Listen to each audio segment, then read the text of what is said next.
Muy buenas noches, bienvenidos una vez más, como todos los domingos, a Legítima Defensa Segunda Dosis. Si nos estás mirando por el canal de YouTube de Caras y Caretas TV, suscríbete al canal, activa la campanita de notificaciones, podés hacer todos los comentarios que quieras en el chat o en el perfil de comentario, podés hacer también donaciones a través del chat y poné me gusta y usa además el hashtag de Legítima Defensa a ver si logramos ser tendencia en redes sociales como en tantas oportunidades. Saludamos también a los que nos miran por la fanpage de Facebook de Caras y Caretas. Recuerden compartir su perfil, pueden hacer los comentarios que desean o elegir alguna de las reacciones que Facebook le ofrece. A los que nos miran por Twitch, a los que nos miren por X, también gracias por estar ahí. Y a todos los que nos miran por las pantallas de DirecTV en el canal 195 de DirecTV en UCL, o en el canal 2 de Flow, o en el canal 2 de Cablevisión. Como siempre, un saludo muy especial a todos los uruguayos y uruguayas que nos siguen desde el exterior. Gracias por sus saludos, gracias por sus mensajes, por su cariño, por acompañarnos día a día, semana a semana. En la noche de hoy vamos a estar conversando, tenemos dos entrevistas de altísimo nivel, vamos a estar conversando con el viceministro de Energía de Cuba, que está en Uruguay. Ahora vamos a hablar con él para saber exactamente cuál es la misión oficial que está cumpliendo también en nuestro país, el viceministro Argelio Jesús Abad, y va a acompañarnos en la segunda parte del programa Marcos Carámbula, nada menos, ex intendente de Canelones, dirigente político de nuestro Frente Amplio, tal vez el descubridor de Yamandú Orsi. Bueno, con él vamos a conversar un rato a propósito de la situación política, el panorama y las reflexiones que le merece a toda esa generación de viejos dirigentes del Frente Amplio todo lo que se está viviendo en este momento. Y por supuesto vamos a compartir un café con nuestro querido amigo y colega Víctor Hugo Poppi Avelando. Así que quédense con nosotros. Vamos a la introducción y ya conversamos con nuestro primer invitado de la noche de hoy.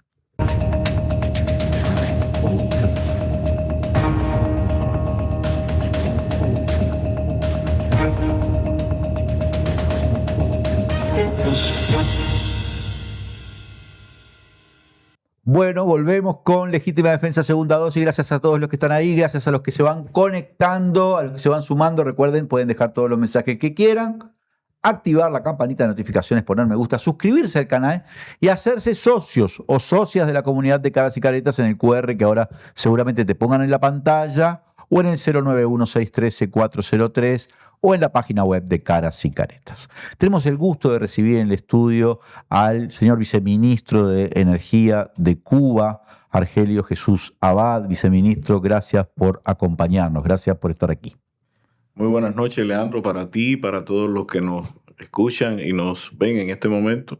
Un saludo muy grande y muy afectuoso de parte de nuestro pueblo al amigo y hermano pueblo uruguayo que siempre ha estado con Cuba en todos los momentos buenos y malos que hemos tenido, con su solidaridad, con su acompañamiento. Y bueno, gracias a Caras y Caretas que nos han invitado a poder estar con ustedes y explicarles.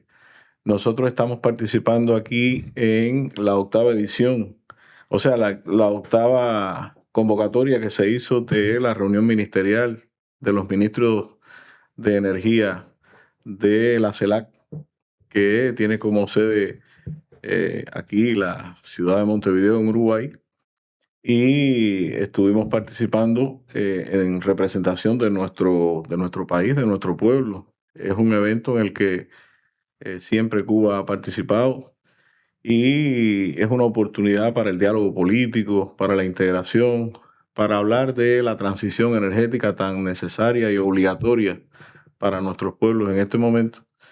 Y para Cuba representa además en este momento especial que estamos viviendo una ocasión también para denunciar todo lo que el imperialismo norteamericano está haciendo contra nuestro pueblo, el arreciamiento en los últimos meses, el bloqueo genocida que pretende asfixiarnos energéticamente, además de todo el efecto que tienen las medidas unilaterales que toma el gobierno de Estados Unidos contra nuestro pueblo.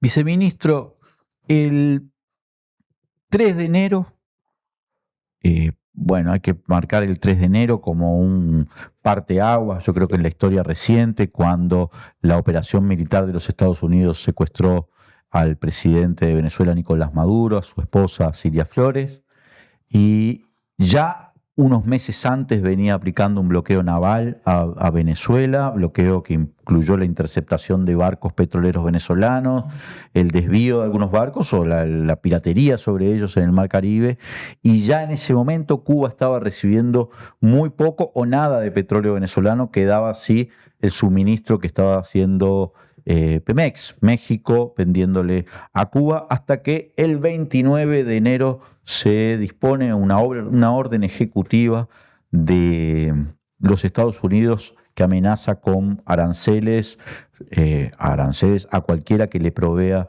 petróleo o sus derivados a Cuba. A partir de ahí no hubo, salvo un barco petrolero ruso, el Anatoly Kolotkin, ningún suministro petrolero, al menos conocido, que haya llegado a Cuba, y hubo sí un intento de un barco petrolero que salió de Colombia, que fue desviado a 102 kilómetros, 102 millas de la costa de Cuba, o sea que desviado por patrullas militares de los Estados Unidos. O sea, no era solo sanciones y aranceles, sino un bloqueo efectivo que impide el ingreso de barcos petroleros.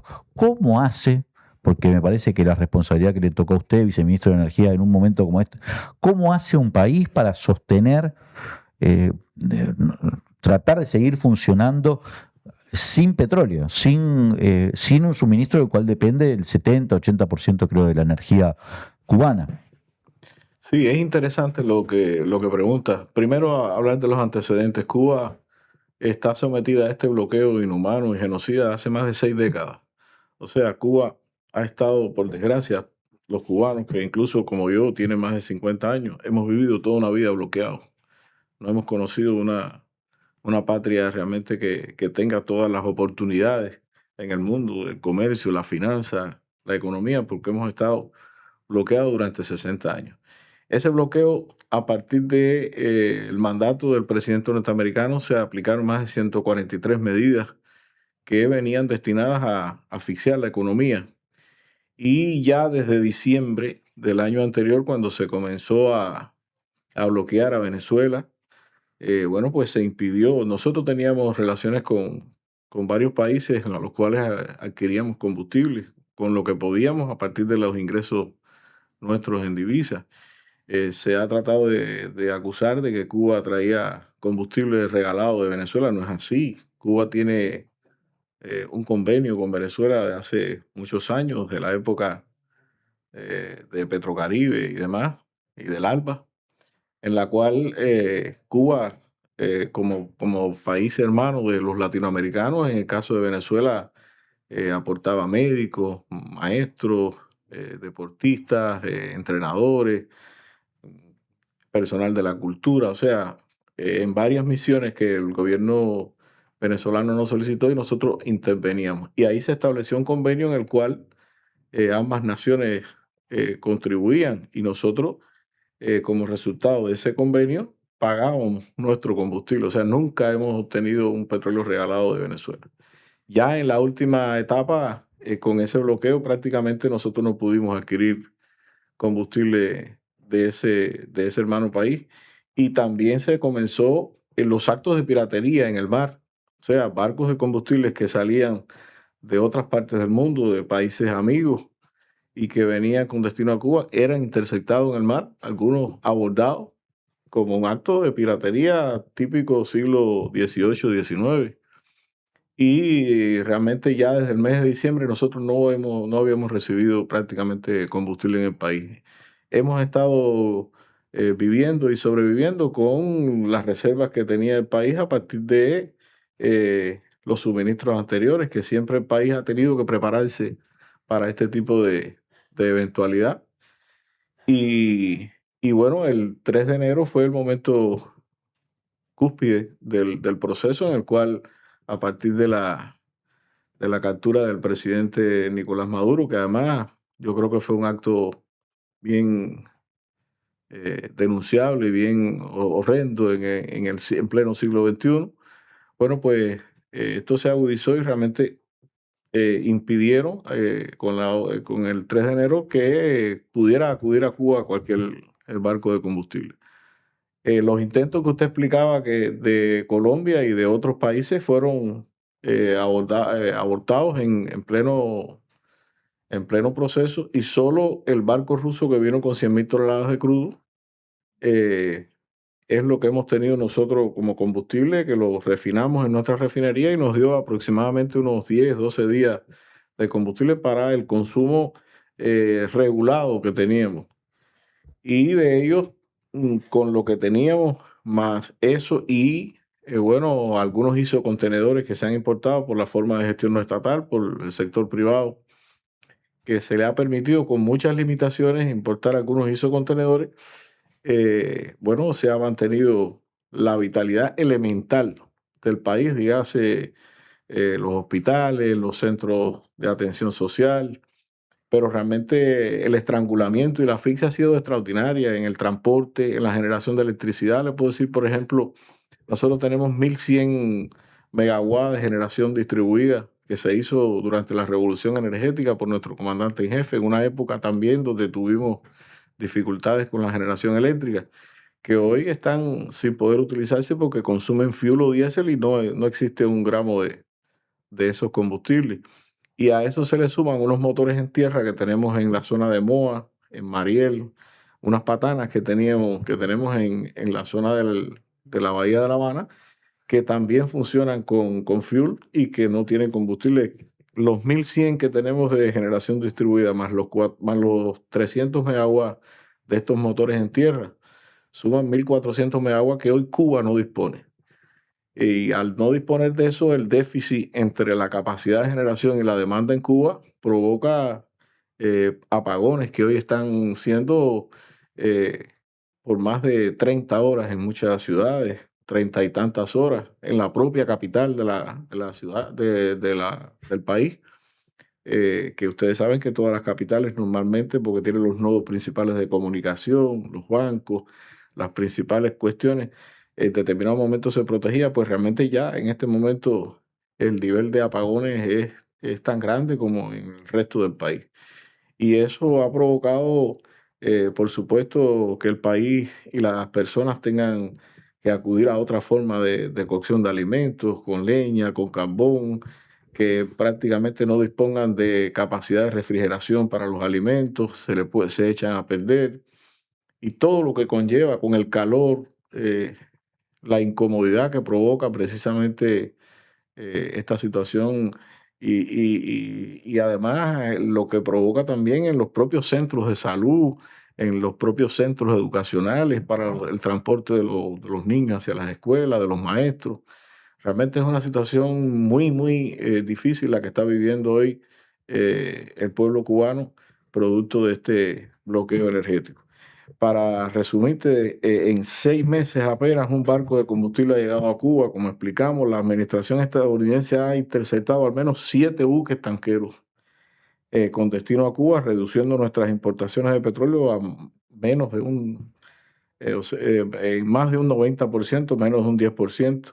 El gobierno de Estados Unidos intimida y amenaza a todos nuestros proveedores en violación a las normas de libre comercio y de libertad de navegación. Hubo una orden ejecutiva eh, en enero y hubo una el 1 de mayo. La primera fue, como tú comentaste, provocando aranceles a los países que negociaran, intervinieran con Cuba, y después otra que ya iba más allá, otras medidas a las personas, incluso aunque no tuvieran interés en Estados Unidos, eran sancionadas. Eso ha conllevado que la mayoría de las navieras no quieran ni transportar, ni llevar, ni extraer mercancía de Cuba. Los bancos no quieran tener intercambio de dinero que venga para Cuba o que salga de Cuba para pago de materias primas. Esto ha provocado, como te decía, apagones de hasta 30 horas en varias zonas del país. 40 bancos extranjeros se han negado a operar con Cuba porque tienen incidencia directa en Estados Unidos y son sancionados y son afectados sus intereses. Se han detenido 140 transferencias bancarias, han sido bloqueadas. O sea, nos han robado dinero en lugares donde hemos puesto dinero, no nos la pueden devolver porque no se puede hacer la transacción bancaria.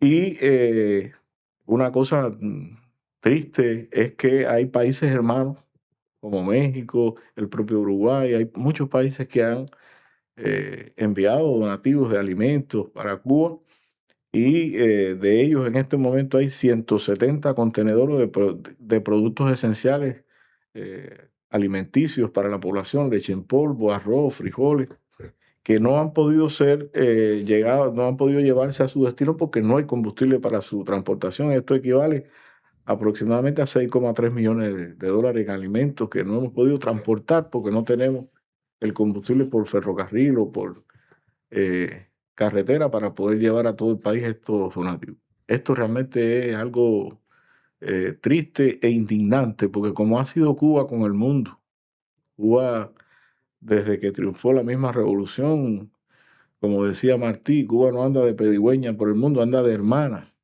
Ha compartido médicos, ha compartido maestros, ha dado hasta su propia sangre por muchos países y realmente que hoy nos veamos en estas condiciones prácticamente aislados, donde no se le permite a muchas personas, a muchas entidades, muchos países que tienen interés de ayudar a Cuba de poder hacerlo, porque están creados todos los mecanismos económicos, financieros y militares con amenazas directas para evitar que pueda llegar esa ayuda a nuestro país.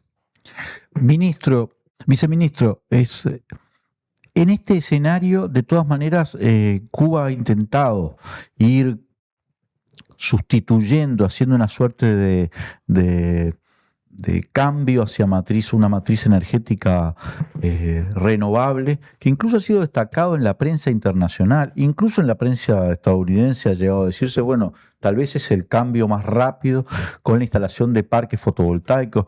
Hasta donde yo llevaba la cuenta iban como 50 o un poco más de parques fotovoltaicos, con las dificultades para hacerlos funcionar también por unos problemas técnicos para que no se desestabilice el sistema eléctrico. En fin, es un problema más ingenieril, pero no es cualquier cosa, no es que vos podés tener a los parques funcionando a toda su capacidad sin tomar en cuenta otras variables. Pero ese camino que está recorriendo Cuba, con el apoyo de China, entiendo fundamentalmente el caso de los parques fotovoltaicos, es un camino que sigue en marcha. ¿Qué perspectiva tiene?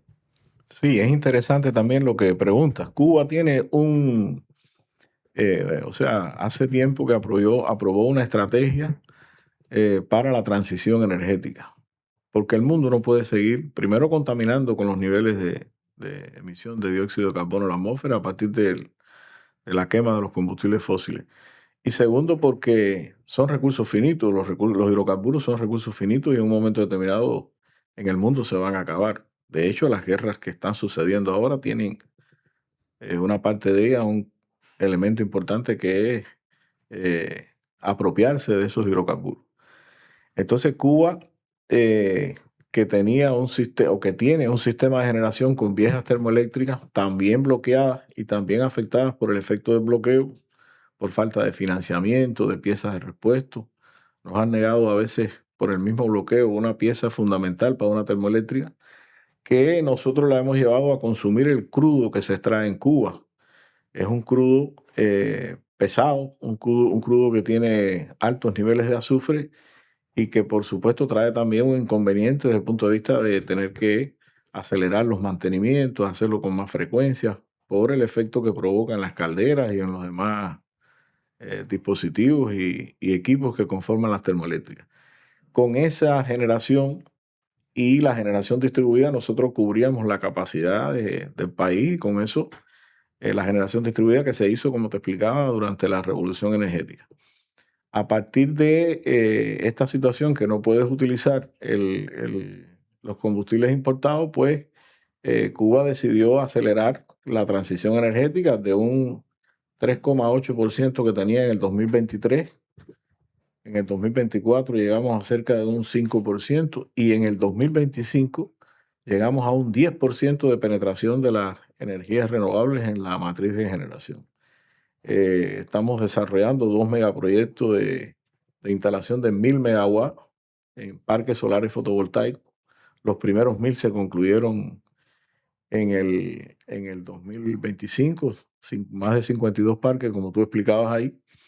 Y para este año tenemos un programa para instalar más de 400 megawatts.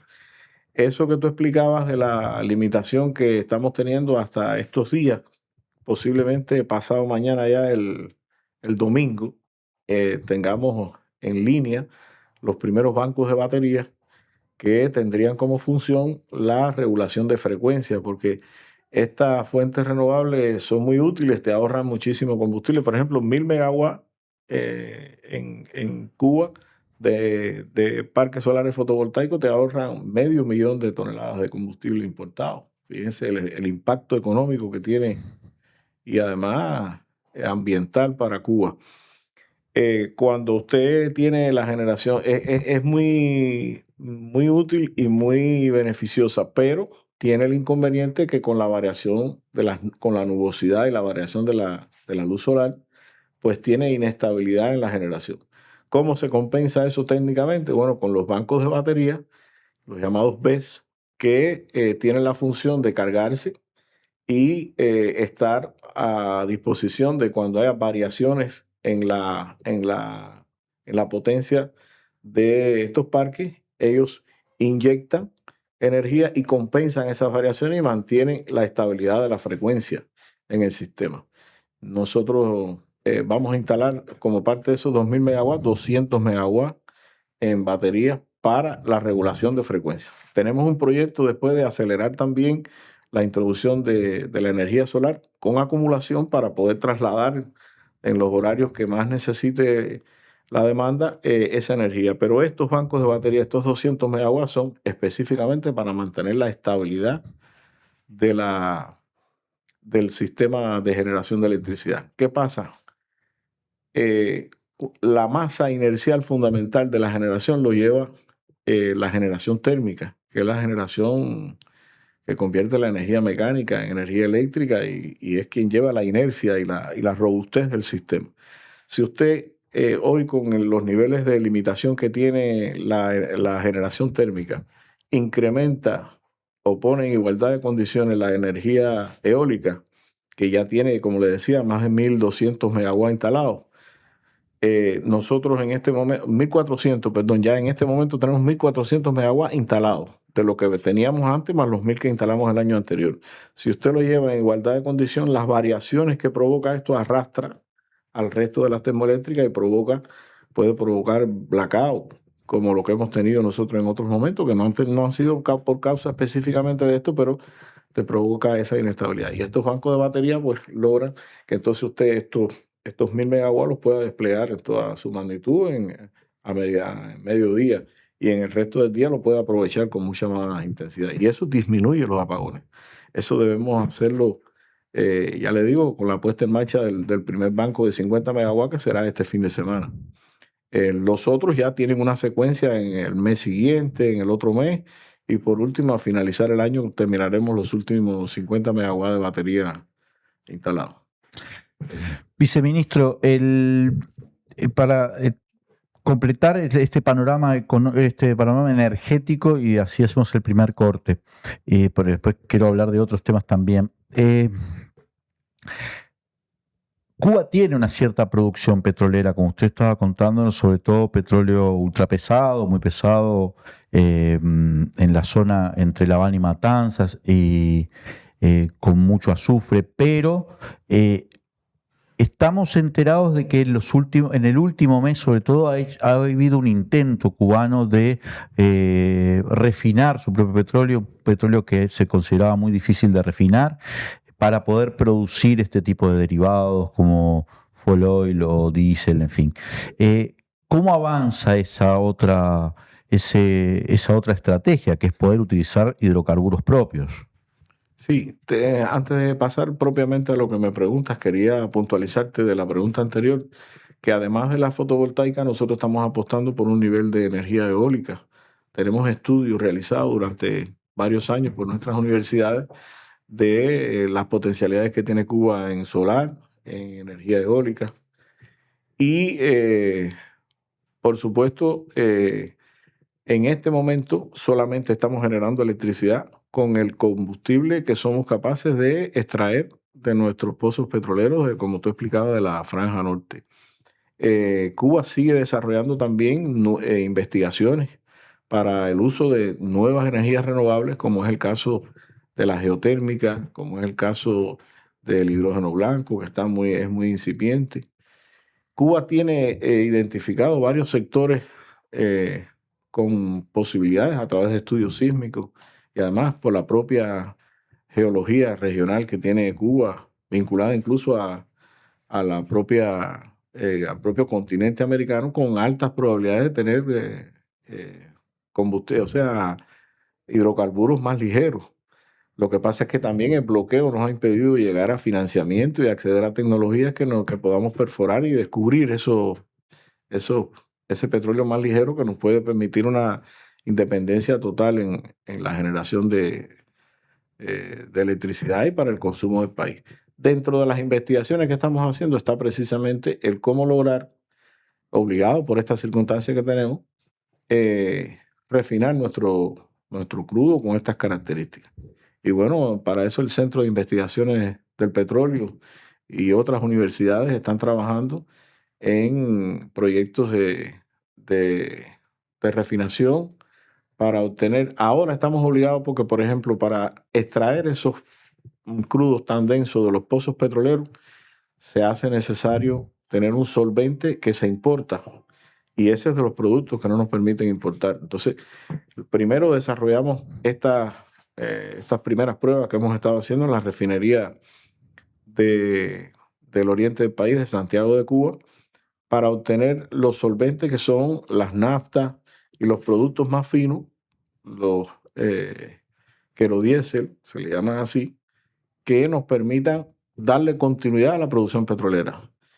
Y segundo, sacar un nivel de fuel que no tiene toda la pureza y las características que puedan ser por el momento utilizadas en los motores que te decía de fuel y otros, pero sí, por ejemplo, se utilizan en la industria del níquel, en algunos lugares de la economía cubana, y en eso es que hemos estado haciendo las primeras pruebas. Refinamos recientemente por segunda vez 20.000 toneladas del crudo con muy buenos resultados y seguimos investigando. De todos modos, Cuba venía refinando en la refinería del centro del país, que es una refinería pequeña, otros crudos más ligeros que nosotros tenemos en el centro del país, en la zona de Ciego de Ávila, en los pozos que le llaman de Pina, que son crudos con mucho menor viscosidad y menor nivel de azufre.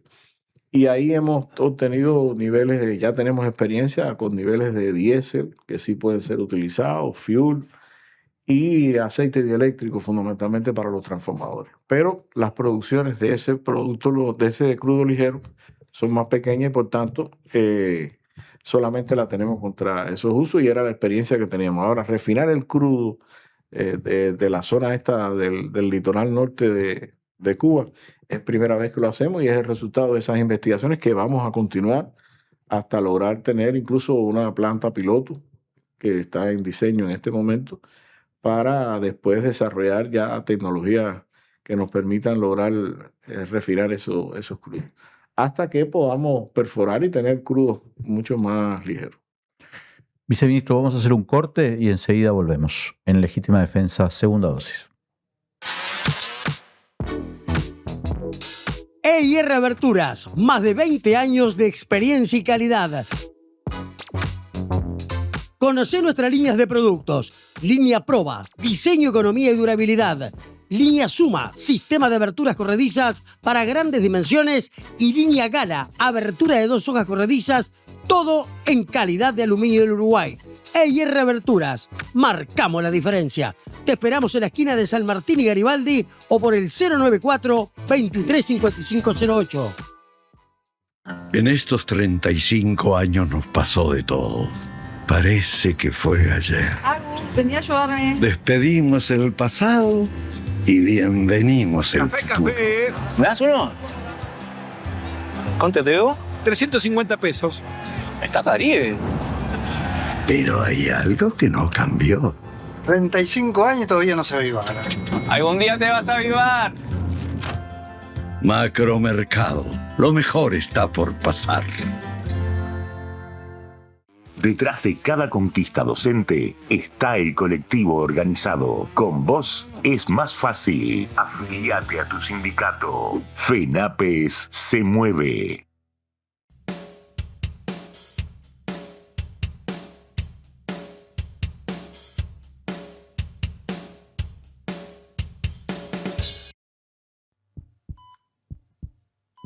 No maten a la UTE. ¿Quién pone el precio a la energía en Uruguay? Mientras UPM cobra $76 el megawatt hora, multinacionales como GEF Global pretenden pagarnos solo 40. La firma de contrato para el hidrógeno verde generará enormes pérdidas. Las empresas públicas son del pueblo y es necesario que el pueblo las defienda. La energía es un derecho. Comprometidos con nuestra historia. AUTE, PIT-CNT.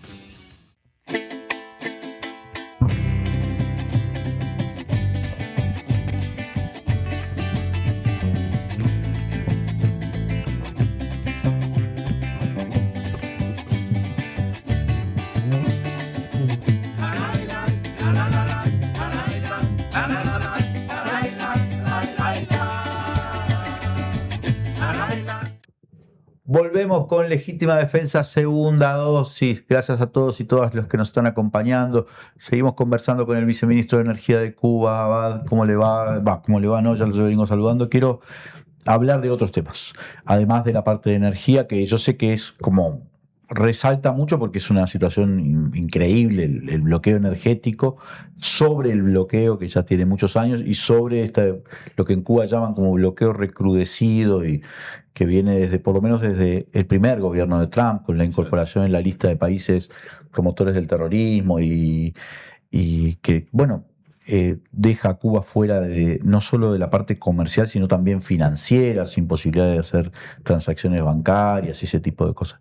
Pero en Cuba se están haciendo otras cosas que yo quiero saber, por lo menos lo que podamos conocer desde acá. Una es una cierta preparación que ha habido durante todo este año, por lo menos más intensiva para la defensa ante diferentes amenazas militares que provienen de los labios del propio presidente de los Estados Unidos, Donald Trump, y de Marco Rubio.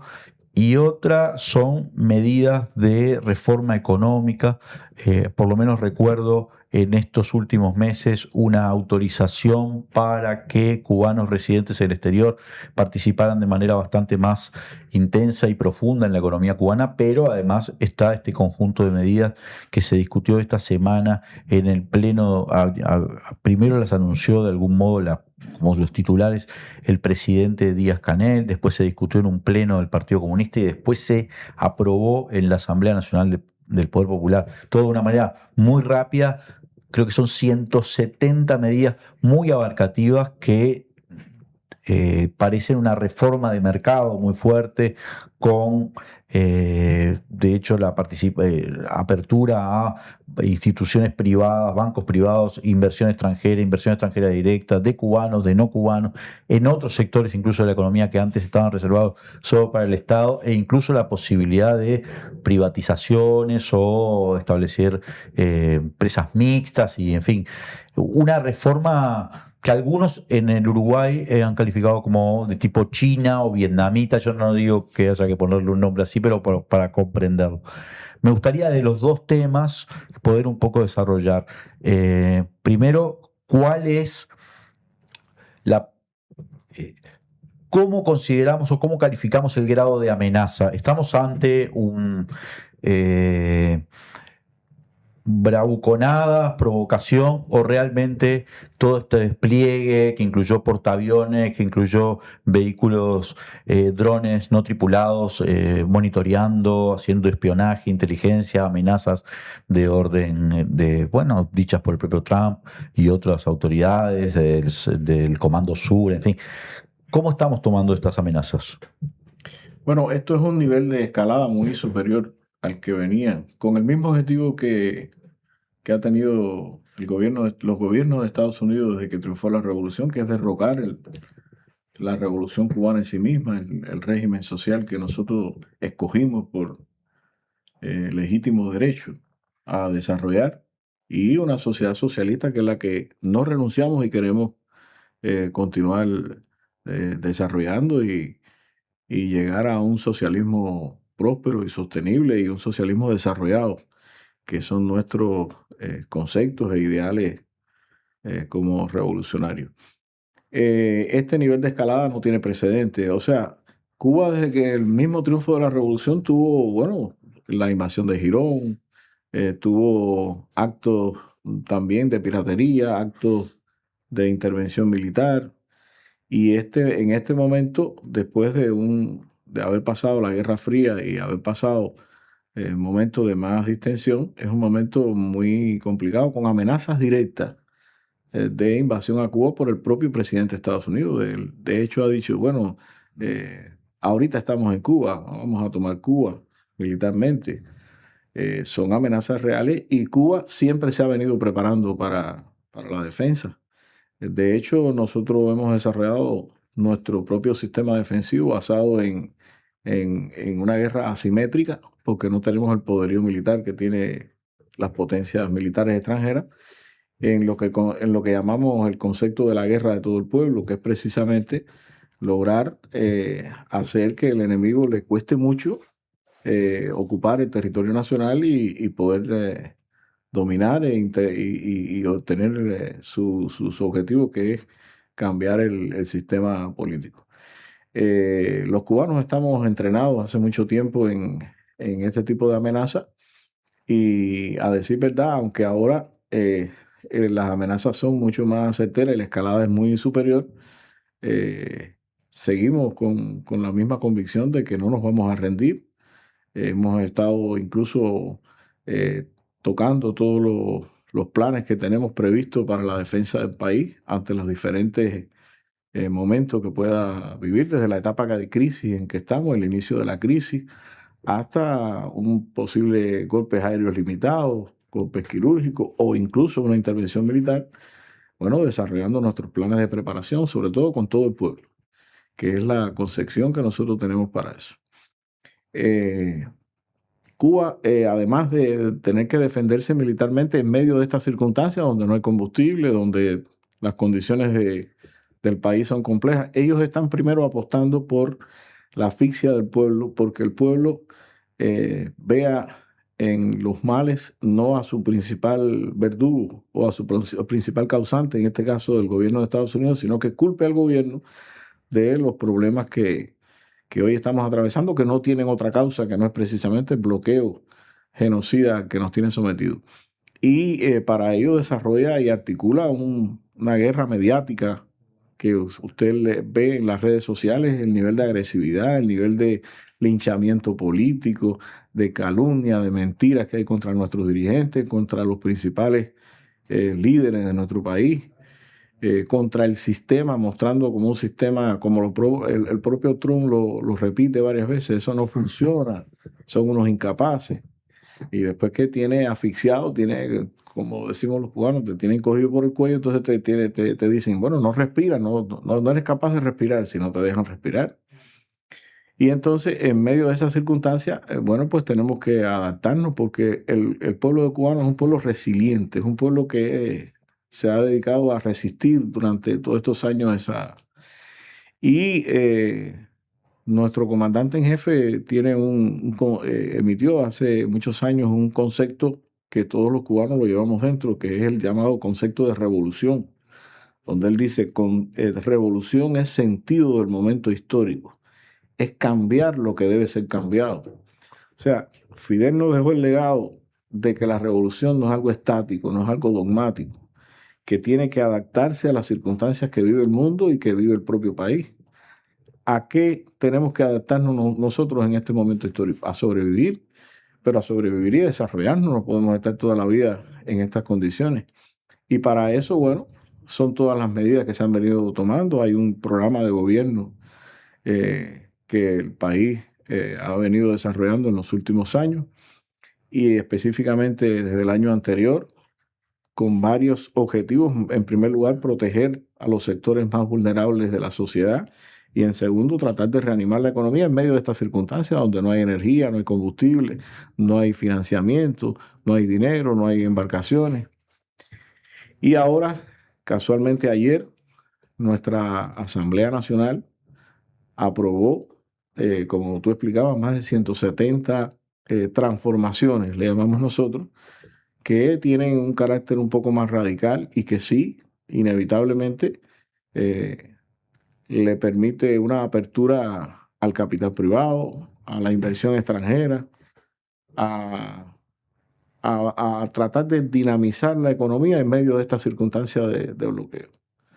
Ahí sobre todo se va a potenciar que la empresa estatal pueda zafarse todos los nudos y todas las ataduras que hoy, desde el punto de vista de regulaciones y demás, tienen para poder desarrollarse. Bueno, si no tenemos dinero, se permite la presencia de capital privado, la asociación con capital privado, el salario, que es uno de los elementos que la propia empresa estatal tenía limitaciones para mantener la equidad en los salarios. Bueno, pues ante la competencia, en el mejor sentido de la palabra, con la forma de gestión no estatal, pues precisamente tienes que jugar, como aquel que dice, en igualdad de condiciones. Y con respecto a la importación de combustible, hoy, por ejemplo, un privado que tenga dinero y que además le den la licencia para poder importar, puede importar combustible, puede tener una cadena de servicentro, puede montar un servicentro, puede montar inversiones de conjunto con el Estado, de conjunto con la empresa estatal o de manera personal. Y bueno, hay que tratar de buscar en esas circunstancias elementos que dinamicen y que estimulen el desarrollo de las fuerzas productivas que hoy están prácticamente colapsadas precisamente por el efecto de todas estas medidas criminales. Yo creo que no se puede ver ni mucho menos que Cuba está dando un retroceso en su posición política o en su afán de construir el socialismo. Es un momento histórico que tenemos que atemperarnos a este momento histórico y cambiar esto que debe ser cambiado y, por supuesto, siempre cuidando y salvaguardando los intereses de los más humildes de los pueblos, del pueblo.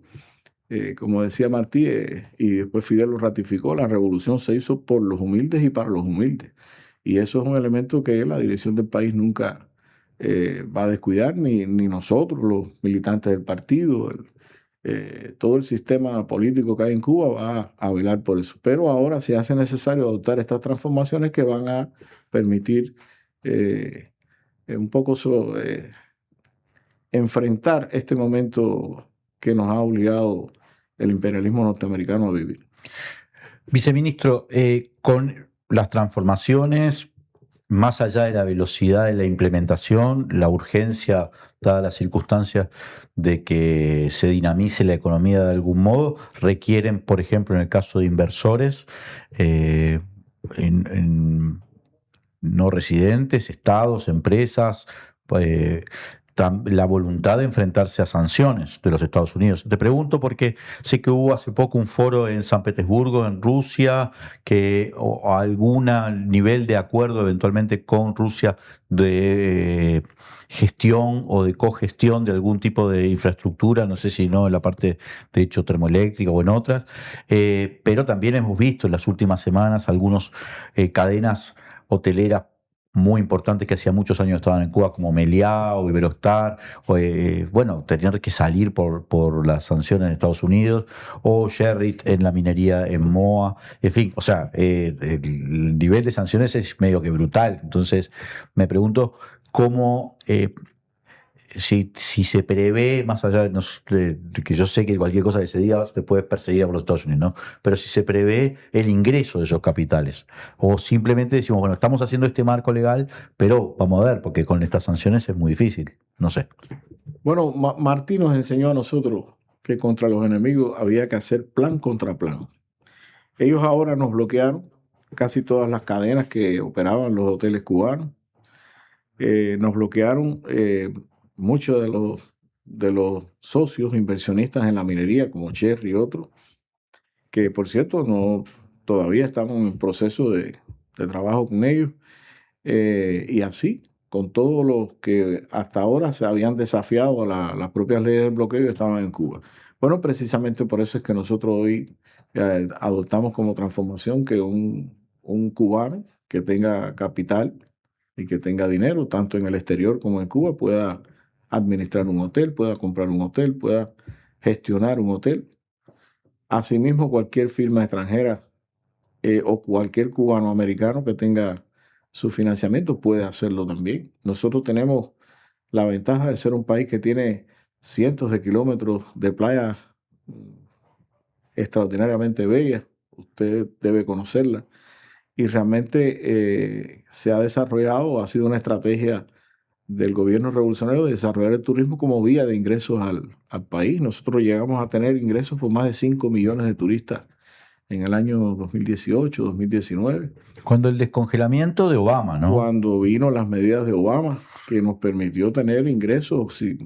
Si un turista en Cuba gasta en general, no solo en los hoteles, en los diferentes lugares que va, en el país, $4,000, se da cuenta que 5 millones de turistas por $4,000 son 20,000 millones de dólares que el país puede recibir de ingresos.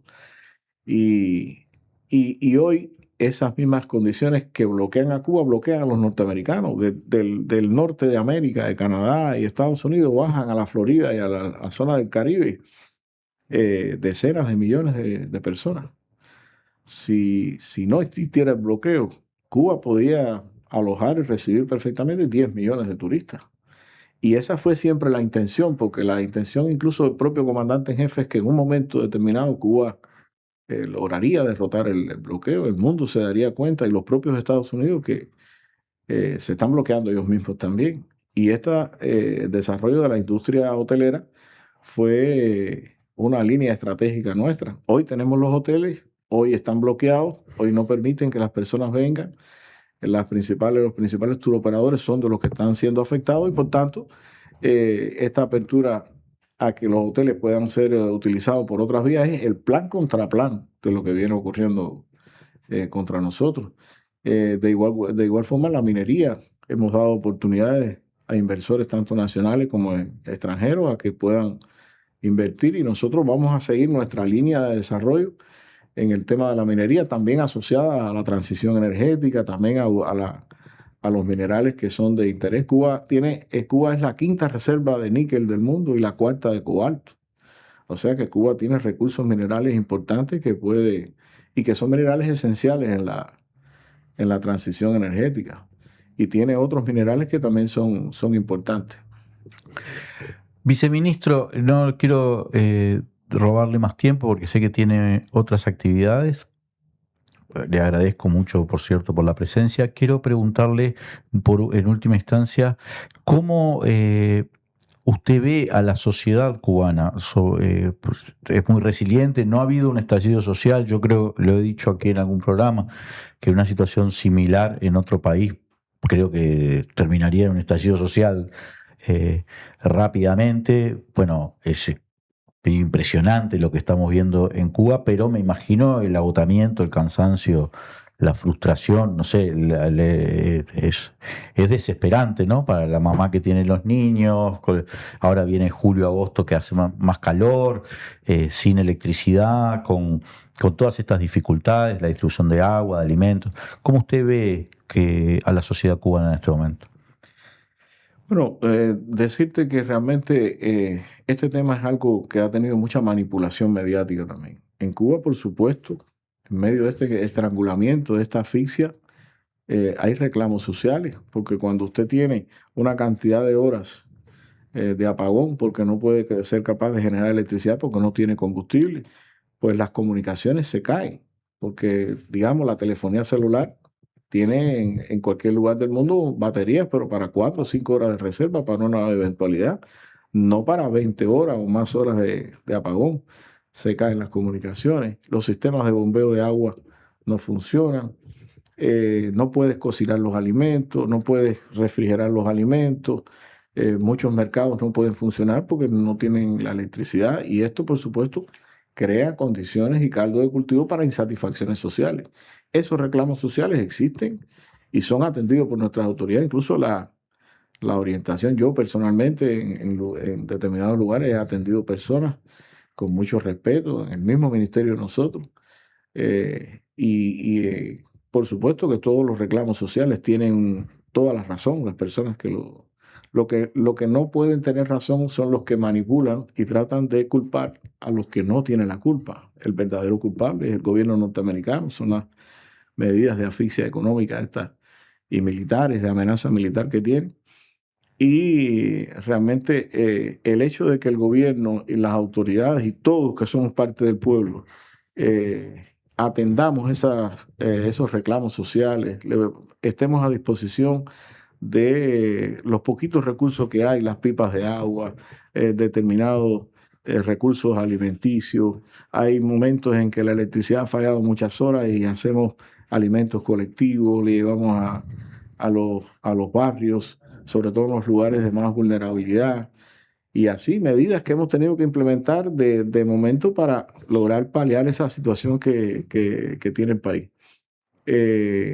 Por eso es que no ha habido un estallido social. El 11 de julio se combinaron, además de las medidas, la pandemia, la falta de medicamentos, precisamente por el efecto del bloqueo, las altas temperaturas, los apagones, que provocó un reclamo social en varios lugares del país que lo quieren poner como, quieren escoger esa fecha como una fecha, los enemigos de la revolución, y nada, se atendieron en todos los lugares.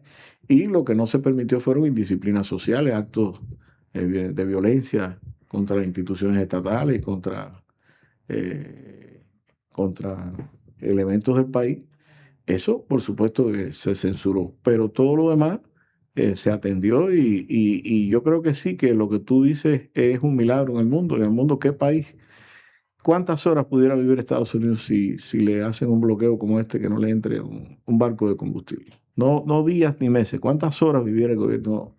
¿Pudiera mantenerse en el poder el gobierno de Estados Unidos con un bloqueo? ¿O qué país del mundo es capaz de resistir eso? Bueno, nosotros, precisamente por la convicción que tenemos de la dignidad, del decoro, de la independencia, y que preferimos hundirnos en el mar antes que traicionar precisamente toda la dignidad que el pueblo de Cuba ha mantenido durante todos estos años. Y que no le quepa la menor duda a todas las personas de bien que nos están oyendo, amigos de Cuba, de que Cuba no le fallará. Cuba no renunciará a su independencia y luchará hasta el final.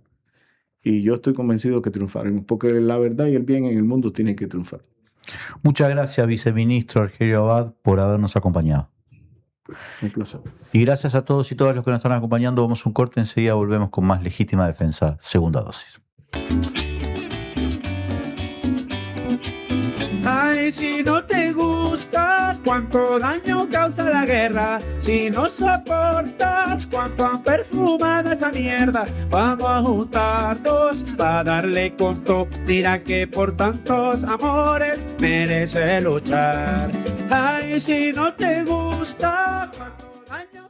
Se viene el Mundial y Blotting se pone la camiseta y le saca tarjeta roja a la humedad. Expulsá la humedad de tu casa ya mismo y viví el Mundial en un ambiente renovado. Aprovechá esta promo Mundial. 2x1 en 12 cuotas sin interés con todas las tarjetas. Comprás el material y Blotting lo instala gratis. Blotting.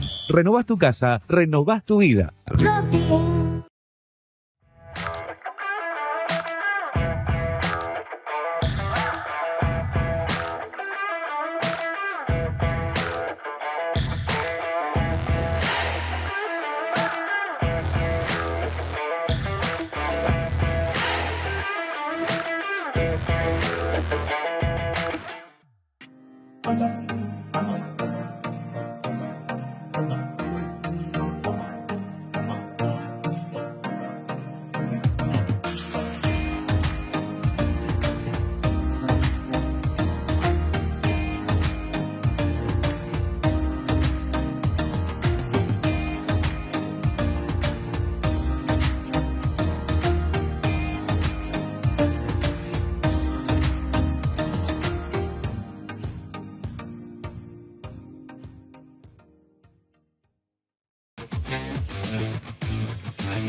Estimados amigos de la comunidad de Caras y Caretas, hoy le traemos una gran noticia. Tarde de fútbol es mundial. Estaremos en todas las sedes, todos los partidos. Seguiremos a Uruguay y les vamos a contar minuto a minuto lo que pasa en el campeonato del mundo. Todos los días pone Tarde de Fútbol.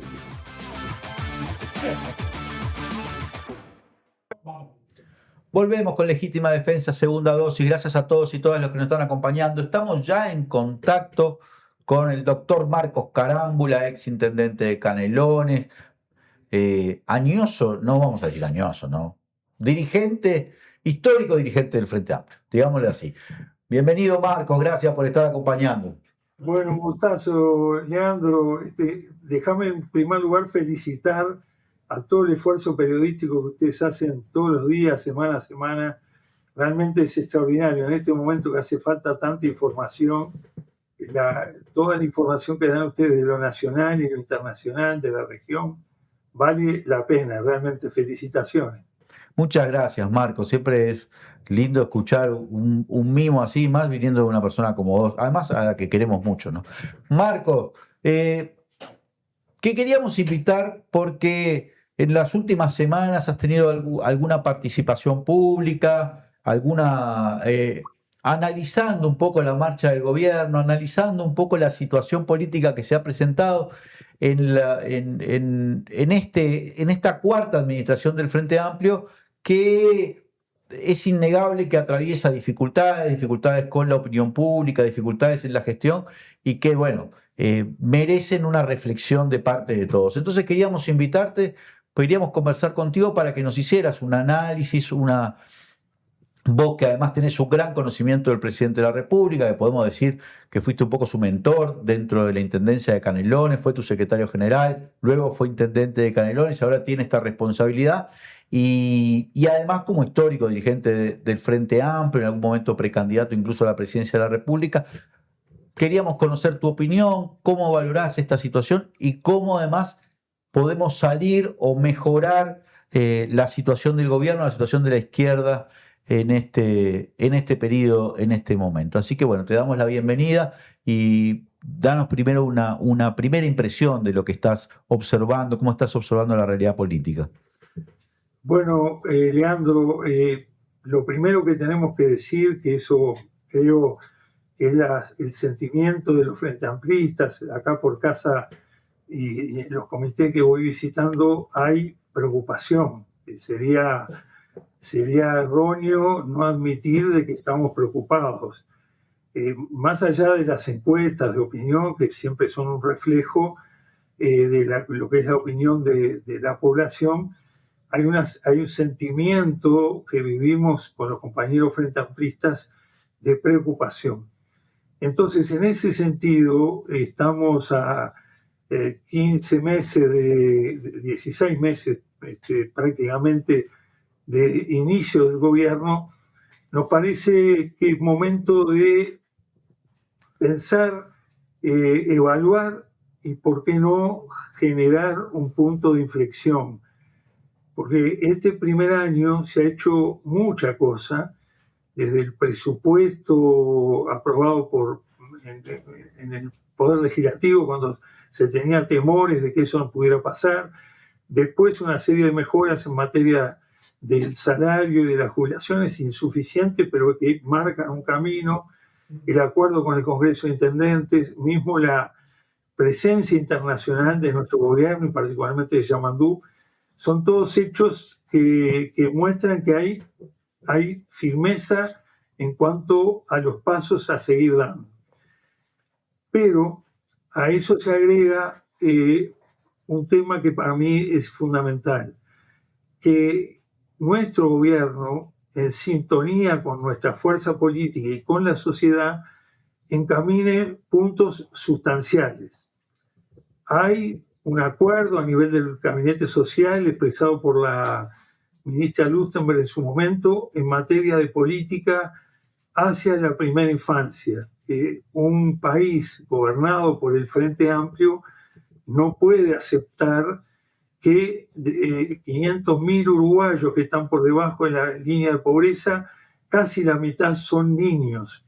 Entonces hay que abordar todo el tema, pero al mismo tiempo priorizar que no haya niños que no tienen seguridad alimentaria. En ese sentido, las cifras que ha volcado el senador Daniel Boroné, que ha trabajado mucho en estos temas, son realmente preocupantes. Es decir, entonces, una primera cuestión que para nosotros es fundamental, que el gobierno marque una línea en el cual podamos alinearnos los frente amplistas y la sociedad todo, erradicar la pobreza infantil.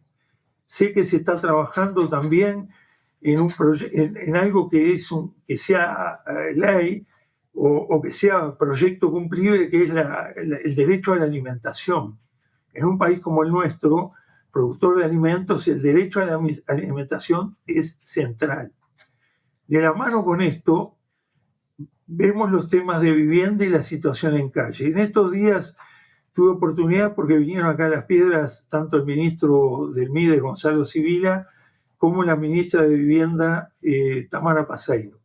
Y nos contaron un poco los proyectos que tienen vinculados, por un lado, a la situación de calle y por otro lado, a los temas de la vivienda. Bueno, esos planes, esos proyectos que están hechos, que están redactados, que están elaborados, los queremos ver en la cancha. Por ejemplo, acá se puso en marcha el programa Más Barrio en Corfisa, el barrio Corfisa, que es uno de los asentamientos ya barrios más importantes de la ciudad, pero que junto con eso el Más Barrio tiene que ir con el proyecto de ordenamiento, realojo y derecho a la vivienda de los que ahí están.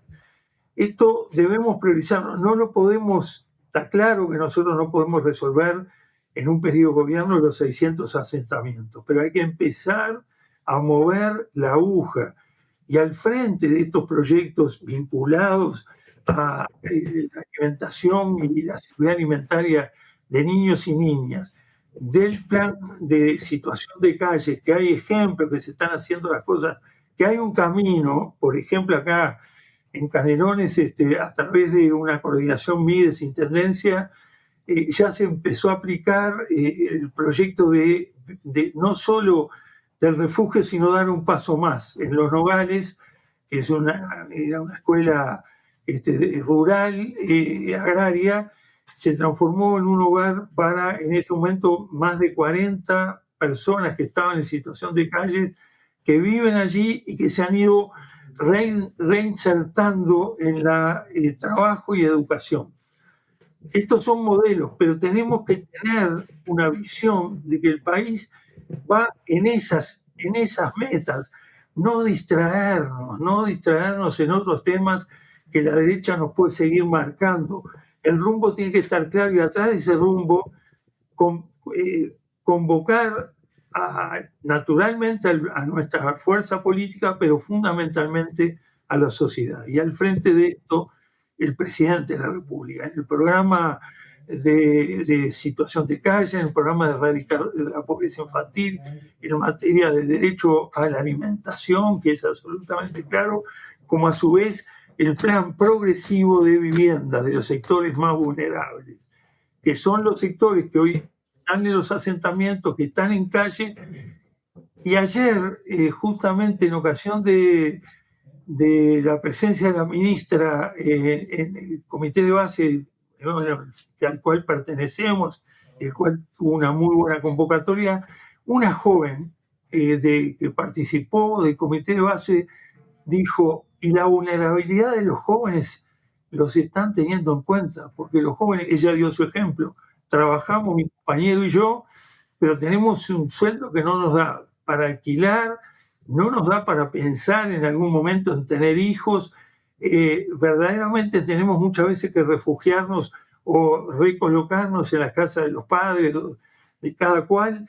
Entonces hay que atender la vulnerabilidad de los jóvenes. Estos objetivos son ambiciosos, pero a su vez deben ser claros, que es la voluntad política del gobierno en instalar estos proyectos: situación de calle, vivienda, nutrición infantil, como temas centrales. Erradicar la pobreza infantil va de la mano de la vivienda, va de la mano del acceso a la salud, va de la mano del acceso a la educación, y a un factor fundamental, que es el apoyo a esa jefa de hogar en hogares monoparentales en general, que estén rodeados de las condiciones para criar en su forma a sus hijos. Hay recursos, ¿verdad? Hay recursos. Se plantea, ayer nos dijo la ministra, que hay un préstamo CAF, que son 250 millones de dólares anuales, y que por lo tanto eso abre posibilidad de que esto que estamos hablando lo podamos cumplir. Como también hay dentro del presupuesto la redistribución hacia la infancia, está planteado así. Yo no dejo de abrir la posibilidad, por más que se ha establecido por parte del gobierno que no está en el plan, yo creo que hay que abrir también, en la medida que vayamos desarrollando estos planes, el debate social en torno al 1% que ha planteado la central, el PIT-CNT. Pensémoslo, estudiémoslo, bajarlo a la tierra como se ha bajado, cuántos recursos eso genera, qué población esto implica, y bueno, volvamos a discutirlo si es necesario con el gobierno, con el presidente, con el ministro de Economía. Son temas que no debemos estar cerrados, al contrario, abiertos a buscar los recursos genuinos que nos permitan abordar la pobreza infantil, la vivienda de la vulnerabilidad, la situación en calle y esto tan claro que planteó una joven ayer, que es la vulnerabilidad de los jóvenes en lograr vivienda. Marcos, cuando esta preocupación que vos registrás, que vos sentís, este problema que tiene el gobierno también de que, bueno, por lo menos hay una sensación de que no despega, ¿es para vos un problema fundamentalmente de gestión, de comunicación, de política? ¿Dónde es que vos encontrás que está la raíz de los problemas? ¿De orientación? ¿Cómo de prioridades? Quiero que me avances, abundes un poco más sobre este punto. Bueno, tiene dos componentes en tu pregunta, Leandro. Para mí hace falta definiciones políticas claras que no nos distraigan, que esta campaña de la derecha tan permanente, que es un acoso continuo a las diferentes iniciativas, a las diferentes responsabilidades, que no nos distraigan y que tomemos la definición política que está en el programa del Frente, que está en las cosas que ha ido anunciando el gobierno a través de los distintos ministerios, pero que digamos, vamos en estos 45 meses que nos quedan por delante, vamos en estos temas.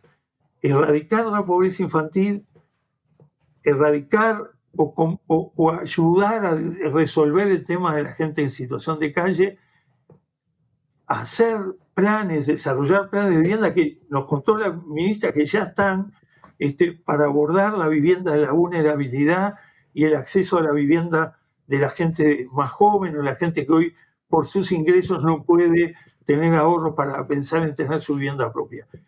Vamos por la erradicación de la pobreza infantil como tema central. Y junto con esto lo que tiene que ver con la vivienda, con lo que tiene que ver el derecho a la alimentación, que es un tema central. Y luego las medidas que van complementarias a eso. Esto, Leandro, a mi entender, debe ser claramente definida. En estos 45 meses que nos quedan, hemos desarrollado los diferentes acuerdos, cómo se ha distribuido el presupuesto ahora en la rendición de cuentas para darle a estos proyectos financiación y con eso caminar. Esto va de la mano, naturalmente. Abordar, por ejemplo, los temas de más barrios van de la mano de una política de seguridad en materia activa como la que se ha anunciado y como la que debemos hacer, que es parte de la sociedad, no es parte de un gobierno. Quien diga esto es problema del gobierno del Frente Amplio, del Partido Nacional, es un problema de la sociedad y debemos abordar como tal. Teniendo estas definiciones políticas, la comunicación política va de la mano, tiene que acompañar esto. También en esto, no nos distraigan. Nosotros queremos que el presidente, con toda la fortaleza que tiene, lo veíamos ayer en la visita de los barrios, en el cariño que despierta a la gente, que el presidente encabece estas agendas fundamentales en los próximos 45 meses. Y junto con eso, también tener la precaución que cuando habla el presidente, habla el presidente. Es decir, centrar la comunicación. El presidente, que por cierto lo conocemos muy bien, es transparente, es muy de responder, de hablar rápidamente, sin ocultar los temas a la prensa, al contrario, transparentarlo siempre, pero de alguna manera nosotros tenemos que cuidar que la comunicación del presidente sea lo más, digamos, con responsabilidad, en el sentido que salga las veces que el presidente decide salir con su equipo de comunicación, y que otros temas que tienen que ver con temas de agenda o de temas de respuesta cotidiana lo vayan resolviendo voceros que expresen la voluntad no solo del presidente, sino del gobierno. No desgastar la figura del presidente, cuidarla en la materia que vamos con objetivos concretos, y que atrás de ese objetivo concreto va una comunicación política sustantiva, donde las cosas queden claras y por lo tanto puedan ser absorbidas por nuestra fuerza política, en diálogo permanente con nuestra fuerza política y con la sociedad. Yo soy optimista, Leandro, que si tomamos estas medidas, podemos revertir esta situación que a todos nos preocupa. Es decir, ver que en las encuestas el presidente no tiene la aprobación que quisiéramos, que no lo vemos cuando el presidente sale, que tiene una muy buena afecto de la cercanía. Bueno, todo eso debe, yo diría, aprovechemos este punto de inflexión, este mes de junio que va terminando, julio, para salir con esa convicción y con esa comunicación. Marcos, el presidente del Frente Amplio, Fernando Pereira, que ha hecho ya varias giras con el Frente Te Escucha y es muy activo en tratar de comunicar a veces lo que se hace, quizás es de los más activos para comunicar lo que se hace, los logros del gobierno, también ha señalado que bueno, el partido es una cosa, el gobierno es otra, que sobre todo en algunos aspectos que han generado controversia entre la militancia, como puede ser la política en materia exterior, de relaciones exteriores. A mí me gustaría preguntarte, porque va a haber un congreso del Frente Amplio dentro de pocos meses, y hay un clima en la militancia de que hay cosas, por ejemplo, el tema de la política de relaciones exteriores, que la gente quiere discutir. No sé cómo después se procesará, ¿no? Y cómo se procesará unitariamente, porque las discrepancias no ser menores. Pero vos, ¿cómo ves esto? ¿Cómo es que le tenés... A ver, ¿te preocupa el Congreso, por ejemplo? ¿Le tenés un poquito de miedo a este Congreso? ¿O decís, no, bueno, el Congreso va a servir para potenciar al gobierno en lugar de generar más controversia? Mira, Leandro, ni hablar que el Congreso es una instancia sumamente importante que se produce este año. Pero antes que eso, como uno tuvo la experiencia de gobierno, si bien en Canelones o en instituciones como ACE, a veces lo cotidiano del gobierno te absorbe la dinámica permanente que estás respondiendo, trabajando, y a su vez desde la fuerza política falta esa fluida relación que se debe establecer entre el gobierno, la fuerza política y la sociedad. Es decir, a mí me gustaría llegar al Congreso donde podamos multiplicar la ligazón entre lo que el gobierno está construyendo y lo que la fuerza política está percibiendo. Porque además hay distintas realidades, ¿verdad? Por un lado, la fuerza política compuesta por partidos y por otro lado, la fuerza política compuesta por los militantes del frente de base en todo el país. Y entonces es imprescindible, así lo creo y así lo he transmitido a los compañeros que están en responsabilidad de gobierno, esa cercanía permanente.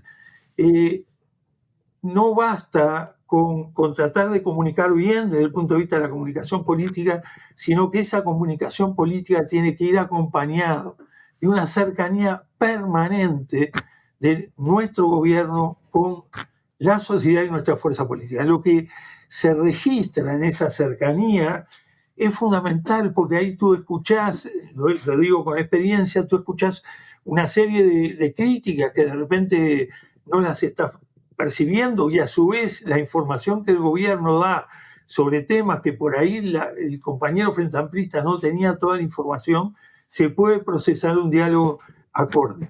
Pero ojo al gol, va de la mano con la sociedad organizada. La sociedad organizada tiene instituciones de derechos como son la lucha de las mujeres por el derecho a la igualdad de género, como son la lucha de los jóvenes por derechos humanos, como son la lucha de los trabajadores por reivindicaciones muy importantes. Se viene un año que hay que reafirmar convenios que tienen que ver con la educación, que tienen que ver con los trabajadores. Bueno, debe haber una fluida relación entre quienes gobiernan en nuestra fuerza política y la sociedad organizada. Ni hablar los movimientos que nosotros percibimos en los temas de derechos ambientales, en los temas de los propios derechos barriales que tienen responsabilidad fundamentalmente los gobiernos departamentales y municipales. Pero eso tiene que ser un ida y vuelta. Para mí es fundamental. Y hay una cosa fundamental, Leandro, que nosotros cuando comunicamos, cuando estamos definiendo estas prioridades, nos referimos al pueblo uruguayo en su conjunto, ¿verdad? No en determinados sectores, al pueblo uruguayo en su conjunto, que merece estar informado, que merece estar conociendo las prioridades que el gobierno plantea y a su vez de qué forma vamos avanzando. A mí me parece que siento que es un momento, no te diga crucial, pero es un momento de inflexión imprescindible. Marcos, ¿qué mirada? Te pregunto porque te voy a hacer un pequeño prologuito. En una conversación que tuviste con la periodista Natalia Ubal, de La Diaria, hace poco, ya habías manifestado estas preocupaciones. Luego, un poco después tuviste, yo sé que fue una reunión reservada, pero se trascendió una reunión con el presidente y otros dirigentes importantes, históricos del Frente Amplio. Sé que estaba ahí la presencia de Ricardo Ehrlich, de Borbonet, en fin. Y me imagino que el presidente los escuchó con mucha atención porque no por casualidad los recibió y no por casualidad son los que son. Pero ahí manifestaste una preocupación sobre ciertos, no sé, ruidos en el equipo de la Torre Ejecutiva. Hay una mención que te hace Natalia Ubal si te referís a propuestas que salen de Alejandro Sánchez, en fin. ¿Vos ves un problema ahí de sintonía dentro del Poder Ejecutivo, de que no están trabajando afinadamente? Sí, bueno, debo decirte algo de la reunión que mantuvimos con Yamandú, una reunión muy fraterna, naturalmente por el conocimiento que tenemos todos y con la idea de aportar. No, como te dije antes, no voy a entrar en las consideraciones en particular que fueron conversadas en esa reunión, pero sí los cuatro nos vinimos muy conformes de qué manera pudimos intercambiar con el presidente de la República sobre todos estos temas, su atenta escucha de estos temas y además su voluntad de tomar apuntes de estos temas como para poder pensarlos en su agenda a futuro. En cuanto a los temas que puede haber de distintas sinergias o distintos tiempos en Torre Ejecutiva, yo creo que se afina, se ordena en la medida de que el presidente de la República diga, bueno, estas son las iniciativas conversadas con el Consejo de Ministros, con todo su equipo de gobierno, acordadas desde el punto, estas son las iniciativas que nuestro gobierno va a trabajar prioritariamente en los próximos 45 meses. Entiendo que a medida que el presidente decida este camino, decida esta estrategia, decida estas prioridades, atrás de eso debe ir todo el equipo de gobierno, nuestra fuerza política en diálogo y llegar a la sociedad. Creo que esto se encamina en lo que puede ver, que naturalmente todos los miembros del gabinete, los de la Secretaría, de la Subsecretaría de Gobierno, todos tienen la misma compromiso y ansiedad porque las cosas se vayan llevando adelante y van planteando diferentes temas. Pero cuando habla el presidente en materia de prioridades, esas son las prioridades que debe llevar adelante el gobierno y comunicar el gobierno. Me parece que esto es un tema central desde el punto de vista político. Una última, ya no nos queda más tiempo, además, Marcos. Ha habido una renovación generacional indiscutible en el Frente Amplio. Lo ha habido en todos los partidos políticos, pero en el Frente Amplio es notable. Además, hemos perdido en los últimos años a los dirigentes o los líderes históricos que nos quedaban, tanto Pepe como Danilo, Tabaré ya hace unos años, Mariano. Eso ubica a tu generación, a la tuya, a la de Ricardo, a algunos otros compañeros que todavía están presentes y activos. ¿Te parece que les genera como una responsabilidad o una cosa, no en el sentido de tengan que estar presentes, digamos, en la cosa diaria, pero sí siendo indudablemente de las figuras que mantienen una ascendencia, digamos, sobre el conjunto de los frente amplistas? Sí, exactamente, Leandro. Es una preocupación como viejos frente amplistas que además tiene que ver con la propia historia del Frente. La historia del Frente naturalmente tuvo estos grandes referentes últimos como Pepe, Tabaré, Danilo, Mariano, pero a su vez hay una historia previa, Sereñi, aquellos grandes principios y valores fundacionales del Frente, entre ellos destacar el antiimperialismo, el concepto de antioligárquico que fue el origen del Frente Amplio, ¿verdad? Que así se definía. Y entonces, como veteranos, que no tenemos ninguna aspiración personal, al contrario, estamos en una altura de la vida que pensamos mucho más allá de lo que puede ser los motivos personales, nos preocupa y nos preocupa mucho que el Frente siga gobernando, avanzando con los principios fundacionales del Frente. Y además te quiero decir una cosa, Leandro, antes que terminemos.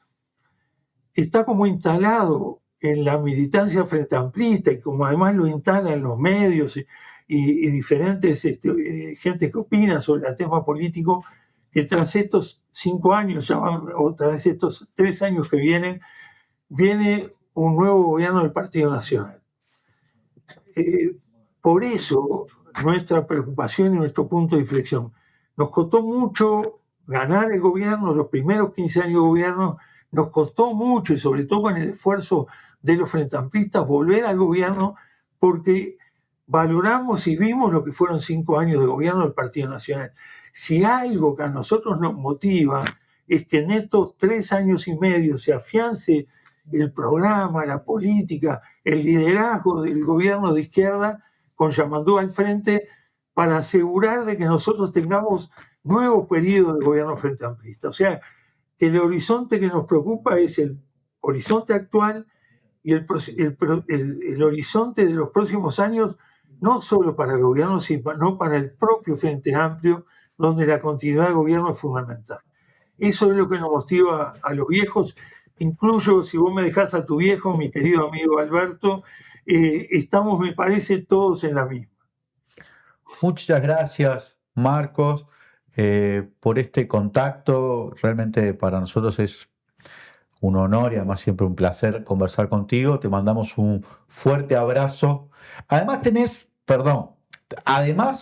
tenés, yo diría, Yamandú es como un hijo, en el sentido de que vos fuiste su mentor en la gestión, pero además tenés también a tu hijo como viceministro, lo tuyo es parental por todos lados. Sí, Matías, que creo que es compañero de generación tuyo, Leandro, más o menos. Sí. Pero bueno, con esperanza, ¿no?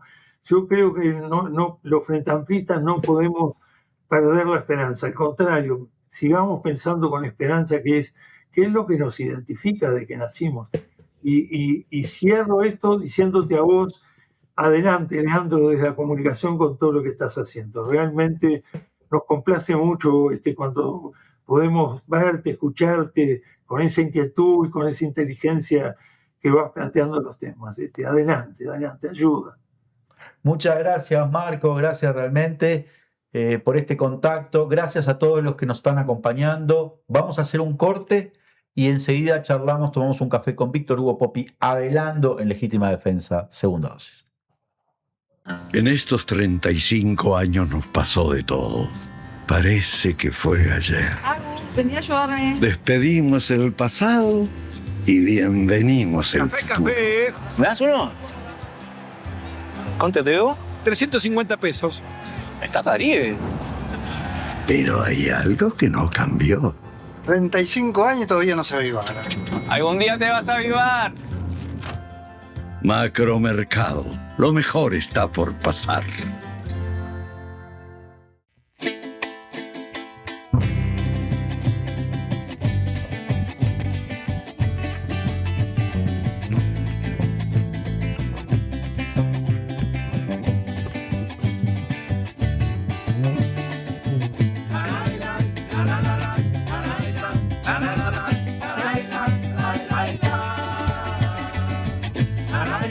Se viene el Mundial y Bloting se pone la camiseta y le saca tarjeta roja a la humedad. Expulsá la humedad de tu casa ya mismo y viví el Mundial en un ambiente renovado. Aprovechá esta promo Mundial. 2x1 en 12 cuotas sin interés con todas las tarjetas. Comprás el material y Bloting lo instala gratis. Bloting. Renovás tu casa, renovás tu vida.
Volvemos con Legítima Defensa, segunda dosis. Gracias a todos y todas los que nos están acompañando. Estamos ya compartiendo un café con nuestro querido amigo Víctor Hugo Poppi Avelando. ¿Cómo andas, Poppi? Bien, ¿y vos, Leandro? Bien, bien. Con frío. Es que me voy al calor, Poppi. Ah, Voy a cruzar el mar por unas semanas. linda costumbre esa, ¿no? Disparar al invierno siempre. Hay que disparar al invierno, sí. Poppi, queda el boliche acá a cargo de Poppi. Y creo que Julieta, en fin. La prima de Zinedine Zidane. La prima de Zinedine Zidane. Che, Poppi, quiero contarte que ¿ya armaste la picada para ver Uruguay? Que juega hoy, domingo. Ya empezó. O ya jugó. Ya fue 19 horas. 19 horas. Estamos saliendo, si quieren saber si el programa fue grabado o en vivo, hemos grabado este programa. Porque vos también viste Uruguay, ¿verdad? Todos quieren ver Uruguay. Bueno, si estás llegando a ver el programa y todavía te quedan ganas de seguir viendo fútbol, porque Uruguay le fue bien, entonces querés ver todos los partidos que siguen, y no armaste la picada, bueno, armala con los quesos de granja Naturalia. Productos de calidad premium, libres de gluten. Parmesano, queso Uruguay, Colonia. Colonia, Maasdam, Gruyère, todos ideales para tener sobre la mesa en cada partido. Y para estos días de frío, y esto viene la caja, ¿sí? Naturalia tiene algo más, que es este pack, un pack de fondue listo para preparar con queso emmental rallado y una botellita, mira, ¿la ves ahí? La botellita, Pascual, sí. ¿La ves? La botellita de vino blanco. ¡Ah! Don Pascual. Ah, lo armás en casa en minutos y tenés algo calentito para disfrutar del partido. O sea, vos te llevás el fondue, la caja, el pack, le decís, quiero pack mundial, ¿no? Fondue con vino. En unos minutitos, ¿cuánto demorás en hacer esto? La preparación, ¿no? Son poquitos minutos. Y en pocos minutos ya estás con tu fondue con vino. ¿Cómo la ves? Perfecto. Y tenés algo calentito para disfrutar del partido. Y ojo que cada fracción trae un código QR que te registra para participar por canastas de quesos que Naturalia sortea antes de cada partido de Uruguay. O sea, antes de cada partido de Uruguay, y esperemos que Uruguay llegue lejos, tenés un sorteo de pack de quesos, de canastas de quesos. Buscalos en tu súper de siempre y síganlos en las redes. Sigamos a Naturalia en las redes. Mirá, ¿sabes para cuántas personas te rinde? 4. Rinde para 4 buenos amigos. 4 buenos amigos. Y es libre de gluten, contiene queso emmental rallado y vino blanco. De Colonia Suiza a su mesa. Ahí está. Granja Naturalia. ¿Cómo la ves? Ah, me está diciendo Poppy que acá con los 2 operadores somos 4. Ya te quiere. ¿Y qué hacemos que no estamos todavía con nuestro? Lo que pasa es que si nosotros ponemos vino blanco y fondue acá y legítima defensa segunda dosis, se va hasta las 12 de la noche. Se va hasta las 12 de la noche. ¿Verdad, Poppy? Esta de los pagos de Loro Bentancur, de Rodrigo Bentancur. De Colonia Suiza. Claro. Bueno, ¿qué te parece? Me encanta. Poppy, vamos a charlar un poco de lo que ha sucedido esta semana. Se iba a firmar la paz el viernes. Se firmó antes. Una parte, la digital, pero el viernes se suspendió la firma entre Irán y Estados Unidos porque ¿qué hizo Israel? Dijo, me importa nada, voy a seguir atacando el sur del Líbano. Y como el primer punto del acuerdo de paz es que se terminen las conversaciones en todos los frentes, los ataques en todos los frentes, en particular en el Líbano, qué bravo esto. Se le soltó la cadena a Israel, ¿no? ¿Y ahora? Al gobierno de Netanyahu. Y bueno, es un problema de Estados Unidos. Es un problema de todo el mundo, ¿no? Claro. Pero Irán así no va a avanzar en las negociaciones. Irán se transformó en una superpotencia, ¿no? Ahora va a tener el control del estrecho de Hormuz. 300.000 millones de dólares le tiene que dar Estados Unidos para reconstrucción, además de descongelarles todos los fondos. Unos 28.000 millones. Y levantar, sí. no, 100 y pico, ¿no? Y además, 28.000, pero tienen como 140.000 más congelados. Y además, levantarle todas las sanciones que tienen aplicadas sobre Irán desde hace 40 años, más o menos. ¿Sabes cuánto es el Producto Bruto de Irán? No. El PBI, 300.000 millones de dólares. Mm. Y le tienen que dar 300.000 millones. Un PBI le tiene que dar. PBI entero, sí. Claro. Y además levantarle las sanciones, además de congelarlo, va así, como espuma va a crecer Irán. Lo hace un plan Marshall casi. ¿Mm? Pero además además va a tener el control del estrecho de Hormuz, le va a poner peaje a todo el mundo. Irán, superpotencia. ¿Qué te parece? Qué error de Trump. Increíble. ¿Cómo se equivocó en el diagnóstico de todo? Es un imperio en declive. Claro, la acertó con Venezuela, pero ahí no tuvo suerte. No sabés que sí, no sabemos. O sea, acertó. Vos siempre has sostenido que hubo traición. Que es un protectorado. Me lo sigo diciendo. Además, fíjate vos que, ¿viste la operación que hicieron contra el capo del Tren Aragua? ¿Quién la hizo? Contra el niño Sí. Guerrero. Estados Unidos.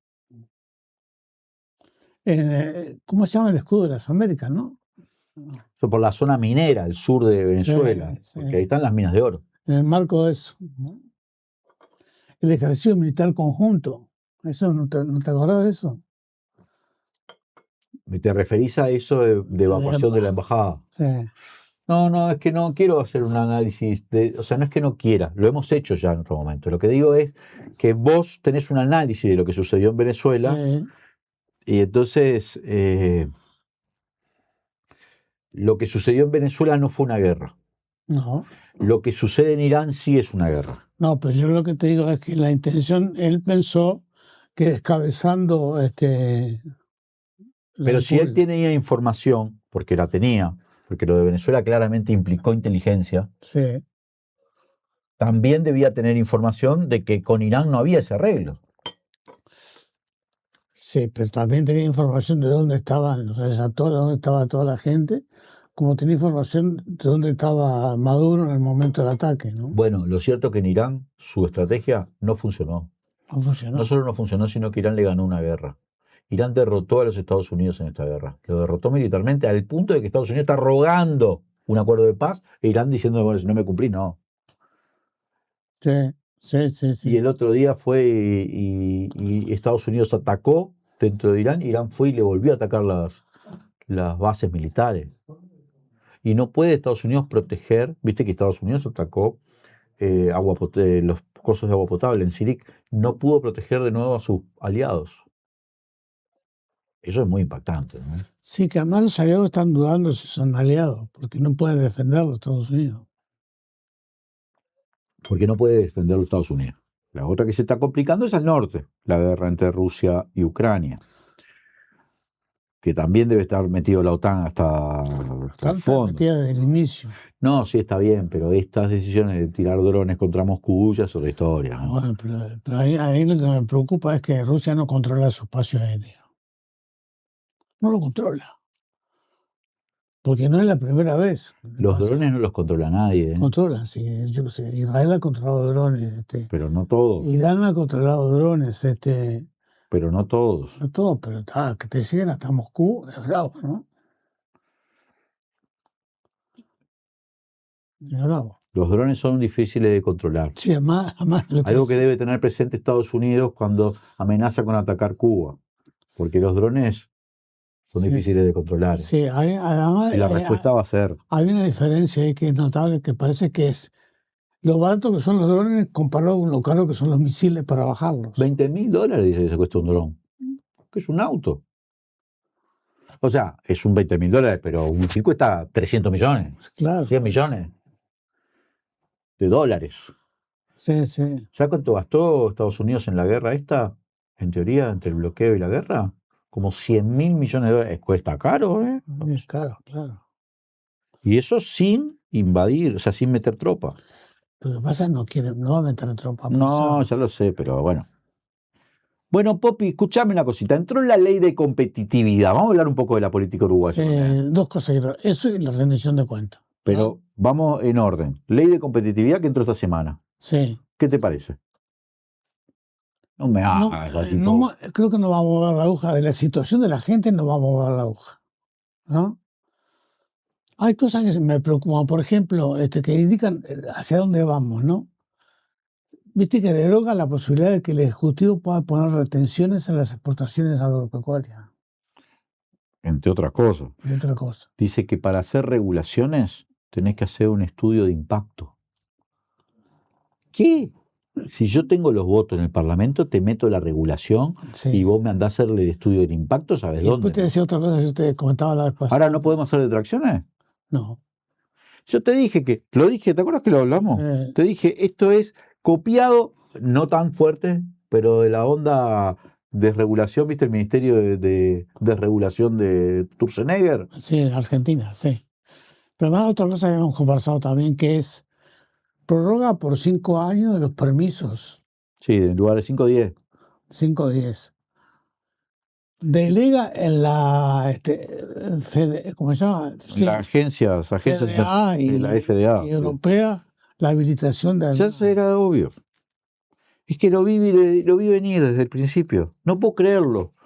¿Cómo no se dan cuenta? No digo que... Porque Pero todo te lo venden como, te lo venden no, te dicen, no, es solo para terminar con los trámites burocráticos, eso. Sí, está sí, bien. eso es una cosa, pero hay otras que no son eso. No, pero es para agilitar la inversión, ¿no?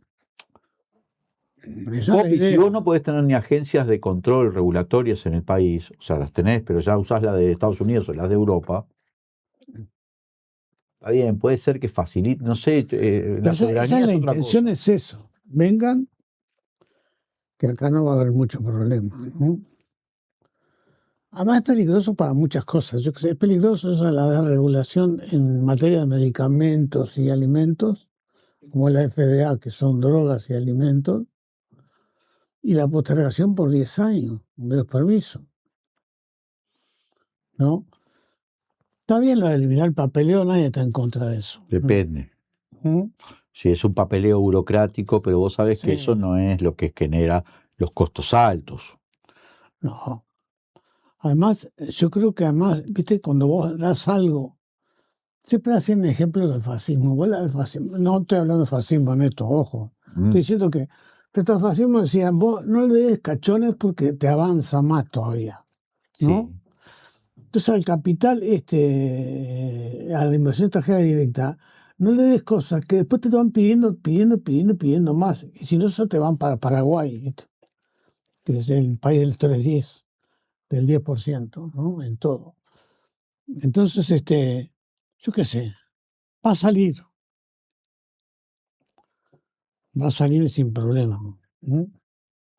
Algún retoque le harán, ¿no? Pero va a salir. Y después, no sé qué pensamos, pero sale. La oposición no puede oponerse porque podría formar parte de su plan de gobierno sin problema. Después, hay una gran pregunta. Yo creo que además hay dos cosas que son evidentes, ¿no? Hay una preocupación a nivel del gobierno, de la fuerza política, de cómo vienen las cosas, ¿no? En todas las encuestas y todo. Hay reuniones, hubo reunión de los senadores con Orsi, hubo reunión de Orsi con veteranos dirigentes frente amplista, ¿no? Referentes, ¿no? Como son Carámbula, Ya hablamos hoy con Marcos. Erlich, claro, Borbonet. y el Flaco Ibarnici, Sí. ¿no? Ujú. Es decir, hay una preocupación, evidentemente, a nivel de la torre, digamos, presidencia, de cómo vienen las cosas. Ahora, pero sin medidas, digo, porque no, acá no se trata simplemente de acomodar la comunicación, ¿no? Porque el problema es lo que tenés para comunicar, ¿no? Ese es el tema. ¿Qué vas a comunicar? Que la rendición de cuentas no va a tener gastos adicionales. Porque además están entreverando, alguien entrevera, todos entreveran acá, ¿no? Va a ser una rendición de cuentas audaz. ¿En qué es audaz? Porque redistribuye, porque le saca a otro. Porque además que uno diga hay 30 millones de dólares, pero no son de la rendición, son del que viene del presupuesto votado. ¿No? Y uno puede desconocerlo eso, salvo que, te lo decía la vez pasada, Perdón, Pop. que Es la haya, segunda semana que te hago lo mismo. sí, que haya un decreto tipo 90-2020 como el que hizo la calle Pou, ¿no? Apenas ingresó, que es un ajuste brutal, ¿no? Rebajó un 15% todos los presupuestos, ¿no? Me acuerdo, sí. Y además nos metió el impuesto del 2%. Eliminó el 2%. El 2%, y además nos devaluó. Todo eso antes del 13 de marzo, ¿te acordás? El decreto fue el 11 de marzo. Quedamos como historiadores nosotros, Popi, cuando decimos fue el 11 de marzo de 2020, porque fue hace 6 años, Popi. Sí. Y yo me acuerdo de fechas así, desde hace... Popi, estamos viejos. El 13 de marzo fue la declaración de la pandemia, ¿verdad? Me acuerdo, entraban los primeros 4 casos que todo el mundo acusaba a Carmela Ontú. Carmela Ontú. Ahora frente amplista Carmela Ontú, después de tanta acusación. ¿Sabes qué? Hermana ¿del dibujante? Del dibujante, claro. De Fermín. Y además ganó los juicios después, ¿no? Sí. No, pero ya está, no nos vayamos. Che, ese es un tema. Sí, es un tema. Pará, decime qué pensás antes de meternos en el... En realidad ya nos metimos en esos dos temas. ¿Qué pensás de lo de Bustillo? ¿Lo viste que separación de cargos sin goce? Bueno, quiso aclarar. Y porque están protegiéndose, Popi. Por supuesto, entonces ¿qué esperaba que hiciera? Pero van 15 meses, hay que ir... Lo de la destrucción del expediente es tremendo, Popi. El caso Macet. Tiene que tener responsabilidades. Me parece bien que el ministerio diga, bueno, por lo menos, si no querés declarar, por lo menos te sanciono, porque él es cargo de Cancillería. Sí, él es de carrera. Claro, no estoy de acuerdo en eso. Está bien. Espero que se investigue, porque lo que pasa es que Mónica Ferrero, con estos desplazamientos, para mí está como que no. No, y lo de Cardama, ¿cómo una cosa tan clara? Me lo decía el otro día Mirta Yance en Legítima Mañana. Mandó un mensajito del chat y decía, ¿cómo es que algo tan claro como el caso del expediente no se producen citaciones? Bueno, pero dice Mirta Yance que es una fiscal, sabe mucho más que los fiscales, ¿no? Y yo no sé, no tengo una explicación de eso. Pero fíjate que en el caso Cardama, por ejemplo, Del Piazo declaró en la comisión, ¿no? ¿Viste eso? Y dejó pegado al gobierno anterior. ¿no? Claro. No estaban a favor. Y después estaban para que lo rescindieran el contrato. Del Piazo, que fue el estudio que contrató el gobierno. Sí, sí. Que ya es odioso que contrate a un Del Piazo. Porque vos sabés que es Del Piazo. ¿no? Qué cosa, ¿eh? Para mí está... Si además hay que ver, yo creo que la oposición se defiende primero con esos cosas y obviamente, independientemente de lo que sea Ferrero, ¿no? Le es funcional a los procesos que se vieron en el gobierno pasado. Claro. ¿No? Más allá de lo que sea la mujer, no sé, no tengo idea cómo es, ¿no? Pero que sus actitudes son funcionales, no hay duda, ¿no? Después, sí avanza el expediente contra Charles Carrera, ¿no? Ese sí. ¿Por qué decís? Porque viste que la fiscal volvió a pedir que él tiene Sí, pero para la fiscal sí, pero la justicia le bajó un cargo. Sí. Hablamos la semana pasada con Georgina. Sí, le bajó un cargo. La fiscal ya sabés quién es. La Sandra Fleitas. Otra fiscal que no es. No, claro. Y después, no da seguridades. No da seguridades por sus propias conductas. Diego Pérez, Mónica Ferrero, Sandra Fleitas. Es como un club. Y se puede hablar en esos términos, porque yo vi a Gabriela Fossati hablar hasta hizo un libro, ¿no? La manada le puso, ¿te acordás? Una pavada de Gabriela Fossati, que por otra parte es escandalosa, Gabriela Fossati. Ahora te digo, ¿qué país es este? ¿Qué? Astesiano se ganó un premio. ¿Viste? Ha hecho obras de teatro, sale en canales de YouTube, de youtuber, y además le dieron un premio en Antel. ¿Y es una asociación? No, pero le dieron el premio, no Antel. Se lo dieron ahí, fue... En el auditorio de Antel, claro. Ahora, está procesado por la Asociación para Delinquir, pero es el único. Es una sociedad unipersonal. Sí. Es increíble, ¿no? ¿Te acordás? Es raro, ¿no? Claro, sí. Bueno, pero lo que preocupa a esta altura es, hoy te comentaba, ¿por qué sigue dando desaprobación a algunas cosas? Por ejemplo, lo de Mario Vergara, ¿no? Yo creo que no hay elemento que no venga de atrás o del escenario nacional para que vos digas tiene esa desaprobación, ¿no? Por la encuesta de Factum, me decís. Y la de Equipo, que le da 52%. ¿De desaprobación? Sí. ¿Y cuánta aprobación le da? 26, creo, ¿no? Es decir, el equipo gobernante del Frente Amplio está teniendo problemas. La gestión municipal, de todas maneras, se anotó una victoria aprobando por esto. supuesto, sí. Y vamos a ver que eso le va a permitir llevar adelante sus políticas y vamos a ver cómo responde, porque la verdad que las políticas propuestas por Vergara son muy medibles. La limpieza, la calle, ¿no?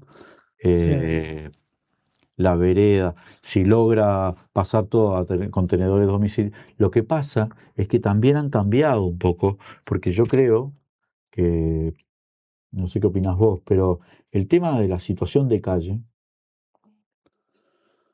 es un desastre. Ahora está estas políticas y bueno, y la rendición de cuentas se supone que va a haber recursos para eso, pero afecta también la evaluación del municipio, porque no se puede mirar Montevideo sin mirar este tema. No, y vos lo ves, yo te decía, venía para acá y encontré gente en situación de calle. Si la alerta roja no levanta todo, ¿no? Capaz que no es posible, digo, hay que ver. Y eso la gente lo ve, ¿no? También he visto que no sé qué pasó con el barrido otoñal, pero no es barrido otoñal, ¿no? O empieza ahora con los trabajos, esto que, ¿cómo se llama? No la que se aprobó en el Parlamento, que es la Ley Integral de Trabajo, no, algo así se llama. La Sino la ley otra, de empleo. Uruguay Impulsa, de la otra. Sí. El Uruguay Impulsa ya está en marcha, ¿no sabes eso? Yo no sé. Sé que la Intendencia tiene previsto, además, sí, está, si no, que se iba a contratar. Bueno, ahí empieza el barrido otoñal, ¿eh? Pues donde hay plátanos hay hojas. Y después una novedad que vi para hablar de cosas interesantes. A Graciada están repavimentando. Sí. Y una parte la hacen de noche, como otros países. Sí. Pues está bien. Eso. Está perfecto. Te digo, no, porque entorpece menos el tránsito. Sí. Pues hay cosas que no se pueden hacer de noche, ¿no? Pero están haciendo cosas de noche. Es una novedad que se introdujo con esta intendencia. Yo estoy a favor de eso. Sí. Sí. Bueno, y después, lo que te decía yo de la rendición de cuentas, ¿por qué siguen hablando de una rendición de cuentas audaz? Eso dice Rodrigo Arim, ¿no? Sí. Porque las señales que van desde el Ministerio de Economía va a cuidar el espacio Pero hay una cosa que es elemental. Va a ser austera. La rendición de cuentas es que yo no sé quién le va a hacer la reasignación, porque están conversando con todos los ministerios. Si viene ya en el proyecto del Ejecutivo o la hacen los legisladores, ¿no? Pero es una reasignación, no es la audacia de poner más recursos como en las otras rendiciones, recursos adicionales. No. Los mismos 100 pesos que vos tenías los vas a redistribuir, ¿no? Entonces, no le veo la audacia.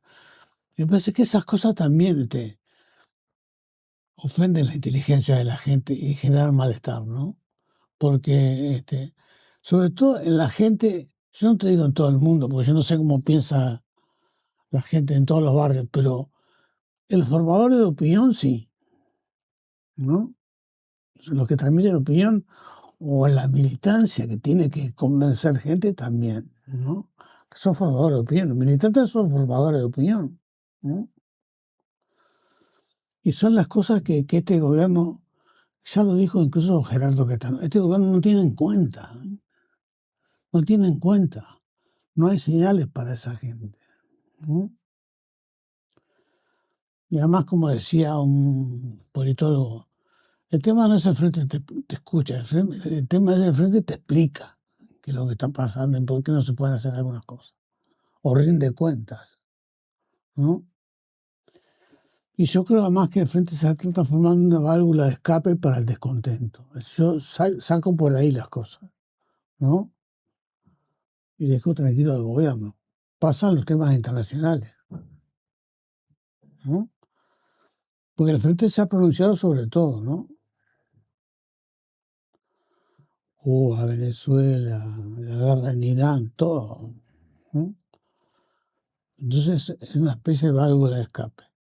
Y la última cosa que te planteo, no sé cómo estamos de tiempo, es... Ya no nos queda, pero decirlo. Es, ¿qué pasa con la discusión política en el seno del Ejecutivo? Porque todo el mundo ve estas cosas. Ahora, los ministros no plantean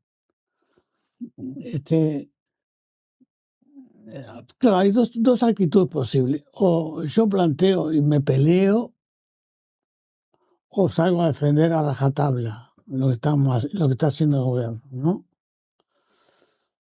Por ejemplo, yo escuché a Gustavo González y lo escuché diciendo hay una campaña contra el presidente, ¿no? Pero el presidente cada vez que habla genera campaña. Y después, el tirarse de cabeza, el video que no habla de la Renault, y después llama a 4.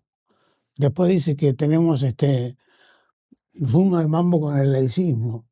O que el problema de seguridad la izquierda lo tomó con convivencia y no se dio cuenta de que el problema que había.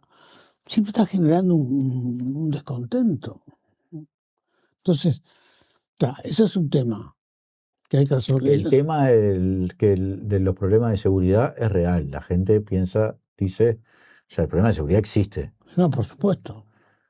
No subestimemos eso. Yo creo que me pareció mal cuando dijo lo de Bukele, porque ese modelo no sirve. Imagínate el modelo de Bukele, además de que viola todos los derechos humanos, en Ecuador se está aplicando y mirá, no resolvió nada, es un desastre. Fíjate, yo escuchaba una vez de un periodista de Gabriel Pereira sobre Bukele y contaba cómo fue el fenómeno.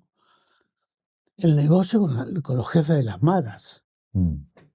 Que fue un poco lo que hizo también Giuliani en Nueva York con los jefes de las bandas criminales. Los chiquitos, los rateros, que no me jodan más en el subte, ¿viste? Que era el problema que tenías en Nueva York sobre todo, ¿no? Y vos, yo qué sé, hacés tus negocios, yo qué sé. Yo supongo que en la mala, vos lavás la plata que tenés, pero no me pongas delincuentes en la calle. No quiero más homicidios, no quiero más rateros, no quiero más rapiña, no quiero más nada de eso, ¿no?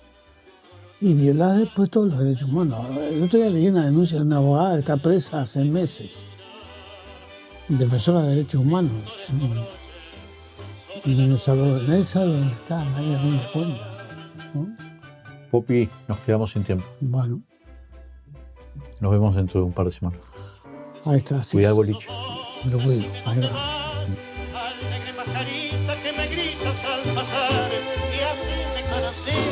Adiós, adiós, adiós, yo soy la misteriosa mujercita que busca. Sácate el antifaz, te quiero conocer, un poco por el fondo.